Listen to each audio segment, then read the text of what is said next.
Congratulations to Volga Video. Volga Video has reached 17 million subscribers. Those of you who have not subscribed, please subscribe to Volga Video. Me journalism career అనేది అంటే అసలు ఎలా start అయింది, ఎక్కడ మొదలు పెట్టారు? First మాకు ఇంట్లో సినిమా కానీ రచన కానీ మా ఇంట వంట లేదు. మా నాన్న ఒక రైతు, అమ్మ పూర్తి గృహిణి, ఓకే, అన్నయ్య కూడా చదువుకుంటున్నాడు. ఇక అక్కచెల్లెలందరూ కూడా అట్లా ఉందంటే ఒక సామాన్యమైన రైతు కుటుంబం ఇక్కడ మెదక్ జిల్లాలో. అయితే ఏమైందంటే నేను చిన్నప్పుడు ఒక నాటిక రాశాను, నాన్నగారు వస్తున్నారు బాబోయ్ అని. అంటే ఒక పిల్లవాడు తండ్రి గురించి భయపడతాడు, అంటే అదొక కథ. దాని తర్వాత మరో ప్రపంచం పిలిచింది అని ఇంకొక నాటిక రాశాను. దానికి ఇండియన్ నేషనల్ థియేటర్స్ వాళ్ళు ఏం చేశారంటే బెస్ట్ డైరెక్టర్, బెస్ట్ స్క్రిప్ట్ ఇచ్చారు. దాంతో ఏమైంది, నాటకరంగం నుంచి కొంచెం ఆ వయసులో పేరు వల్ల ఏమైందంటే దానికి మళ్ళీ సినిమాలకు వెళ్ళాలనిపించింది. సినిమాలో భగీరథ గారు ఒక జర్నలిస్ట్ ఉన్నారు, ఆయన బి నరసింహరావు గారు పరిచయం చేశారు. అక్కడి నుంచి ఇక సినిమా ప్రస్థానం మొదలైపోయింది. అట్లా సినిమాలో చేరిన తర్వాత ఈ మధ్యలో ఏం చేశామంటే నేను దాసరి గారి దగ్గర పనిచేశాను, దాసనారాయణరావు గారి దగ్గర.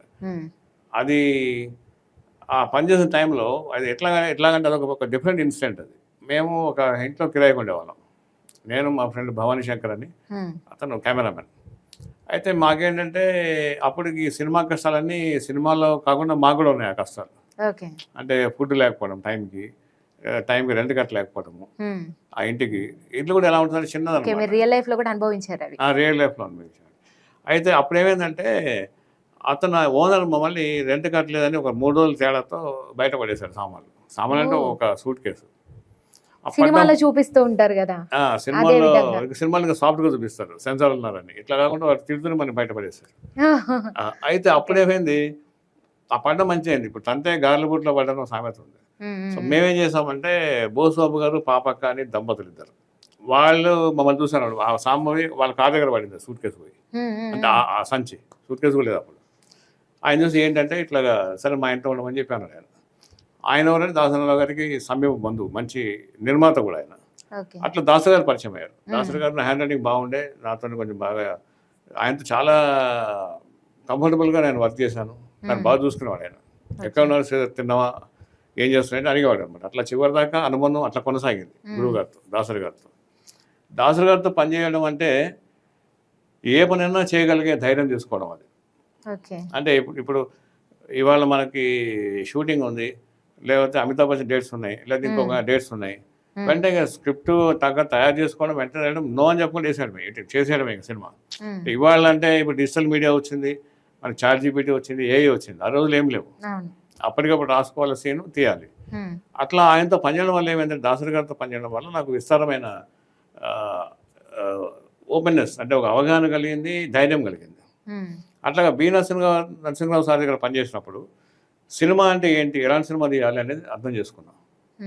అంటే సినిమా అనేది ఒక ప్రేమ కథనం లేకపోతే ఇట్లా అని కాకుండా ఒక సినిమాకి ఒక దానికి ఒక అర్థము పరమార్థం ఉండాలి, దానికి ఒక ఆత్మ ఉండాలి సినిమాకి అనేది. అంటే సినిమా అంటే ఒక సోల్ ఉండాలి దానికి అనేది ఆయన మాభూమి కానీ, దాసి కానీ, సినిమాలన్నీ కూడా అద్భుతమైన సినిమాలు చేశారు ఆయన. ఆ సినిమాల ద్వారా నేను చూసి నేర్చుకున్నది, ఆయన మాటల ద్వారా నేర్చుకున్నది. ఇప్పటికి కూడా సారు నరసింహరావు గారు ఫోన్ చేశారంటే ఆ ఫోన్ కాల్లో అంతా కూడా మనకు అది ఒక అద్భుతమైన పాఠం అనమాట. అది దాన్ని మనం వినడమే ఒక అదృష్టం. అంటే అంత మంచి మాట్లాడతారు ఆయన, అంత అద్భుతమైన విద్య, అద్భుతమైన గ్రహించే శక్తి మనకి ఇస్తాడు ఆయన. సో ఆ రకంగా ఆయనతో పనిచేయడం, దాసరి గారితో పనిచేయడం, దాంతో నేను ఒక సంస్థ పెట్టుకొని film media productions private limited అని, దాని ద్వారా నేను ఇక వరుసగా సినిమాలు, సీరియల్స్ చేసుకుంటూ వస్తున్నాను. ఈ షార్ట్ ఫిల్మ్స్ అని కానీ, లేకపోతే మాతో ఎవరు వస్తే వాళ్ళకి మేము కలిసి పనిచేయడం, అట్లా ఒక ప్రయాణం జరుగుతాం. దాంట్లో ఈ జ్యూరీ చైర్మన్ కావటము, లేదా గద్దర్ అవార్డ్స్ కమిటీగా దాంట్లో మెంబర్ కావటము, సో ఇలాంటివి అన్నీ ఈ ప్రయాణంలో ఒక మైలురాళ్ళు అనుకోవాలి.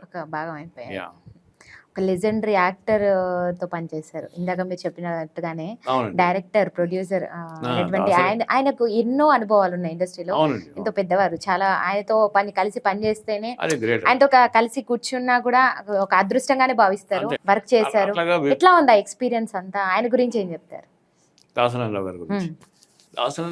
దాసనారాయణరావు గారు ఒక మిడిల్ క్లాస్ నుంచి అద్భుతంగా ఒక మహావృక్షంలాగా ఎదిగిన వ్యక్తి ఆయన. మ్మ్.